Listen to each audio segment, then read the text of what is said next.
Eddie, how much better does it feel for you and the Philly fans that you guys beat the Patriots, and now it seems like everything is crumbling in on the Patriots? They're talking about retirement for Gronk, and is Brady going to come back? Is Belichick back? The team seems like they have some kind of strife. Does it feel that much better as a Philly fan to beat them? Oh, it's I don't know, man. That's like the icing on the cake.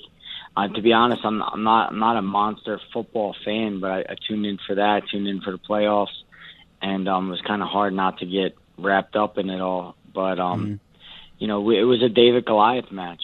It was everything Philly's about. You know what I mean? The Rocky. You seen Rocky. We're all about the underdog. The whole city's based on, you know, being the unexpected guy to win and come in with some tenaciousness, some ferocity, and go after it, regardless of the odds against you. And they went and did it. You know what I mean? It reminded me a lot of when I fought RDA, being 3 to I think minus or plus 300 underdog or plus 400 underdog, and just nobody really thinking anything that you got a chance, and then boom, you know. So very, very proud of the team, and they inspired a whole city. So. All right, let's move on to your career, right? Obviously, Philly's doing great. Congratulations, Eagles. But what's next for you? You were reaching out. You thought you were going to have a Nate Diaz fight coming up. That either falling apart or moving around. What's next for you? So, I mean, right now, me and UFC are kind of discussing my contract situation, and in between that, discussing, you know, when our next fight's going to be. So, you know, recently Nate talked about, you know, wanting to fight. I just kind of wanted to throw my name in the hat, try to maybe get a big fight going. That kind of fell to the wayside, I think, at least for now. And I'm not sure, man. I really just got waiting on a call from the UFC. Hear what whatever opponent they got next. I think right now I'm in the gym sparring and training. And, you know, Khabib and Tony, they kind of fell through three different times. So maybe jump in and be ready, get ready for, you know, one of them guys to kind of fall out. And if they don't, then I'll just be ready to go, you know, sometime around then. What do you think the deal is with Nate Diaz? Because Dana White said, yeah, he's offered him like half a dozen matches. He keeps saying no. He's a guy who's lost 3 of his last 4. You think he'd be chomping at the bit to fight someone like you or Ferguson or any of these other top lightweights, and yet he's the one that's just kind of hanging out. Yeah, well, I mean, it's getting a little bit obvious. You know what I mean? I think he's trying to. He did his best. He did his best to mask the whole idea of that it's not really Conor he wants to fight. He'll fight anyone, anytime. That sort of persona. But I think it's getting very obvious that it's only Conor and only Conor, and I don't think his ego will allow him to say that, you know, because he sounds like he's kind of begging. So, you know, it is what it is. He's got his own stuff going on. I wish him the best. If he does want to fight, I'm here. I'm sure there's a couple other guys, you know, who would like to add his name to their resume. But good luck to him. Eddie, in your perfect world, who and when would you fight next? In a perfect world, I'd like for them to do the Khabib Tony fight and then step in after that and fight the winner of whoever that is for a title. Depending on what the UFC wants, what they want of me, and who they want me to fight, I'm here. You know what I mean? That there's a card in Atlantic City. That's where I begun my career. So that'd be pretty cool to be able to pop on there. But you know, the fight's got to be right. The matchup's got to be right. I'm at a point in my career where I'm very confident I can beat anyone in the world on any given night. And I just want big fights, man. I want fights that people are going to pay attention to. I don't want to fight on you know, the prelims I want to fight monster fights against big names and take big risks. So that's sort of where my mind's at right now.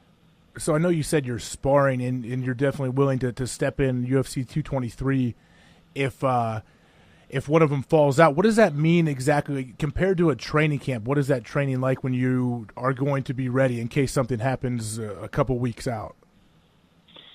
To be honest, it's just I'm going to the gym now, just enjoying myself, staying sharp, enjoying myself, sparring. I'm not really pushing at a competitive level. So I mean, if it does happen, I couldn't say I'd be totally ready. Performance wise, like not what I am when, of course, when they give you the fight 2 and 3 months out. But I just think it'd be a cool thing. I don't think I ever took like a quick last minute replacement. I never did, so it'd be something new to me, to be honest with you. It'd be pretty cool. All right, Eddie, you're a diehard Philly boy. And I've heard multiple interviews before. You've come on this channel before, and you've said, yeah, you're proud of how Philly fans act, and they're a little rambunctious, a little out there, but you're one of them, and you're proud of them. So we had our producer Josh wrangle up half a dozen or so moments where Philly fans were like, did they cross the line? Was that too much? So we're going to play a little game of awful or awesome. He's going to give you a moment when a Philly fan did something kind of out of the ordinary, and you tell us whether it was awful or awesome. Cool? Could I just say awful right now for all of them? I know exactly what they're going to be. Let's get the batteries with Santa Claus out of the way. Let's get that one out of the way right from the beginning. Yeah.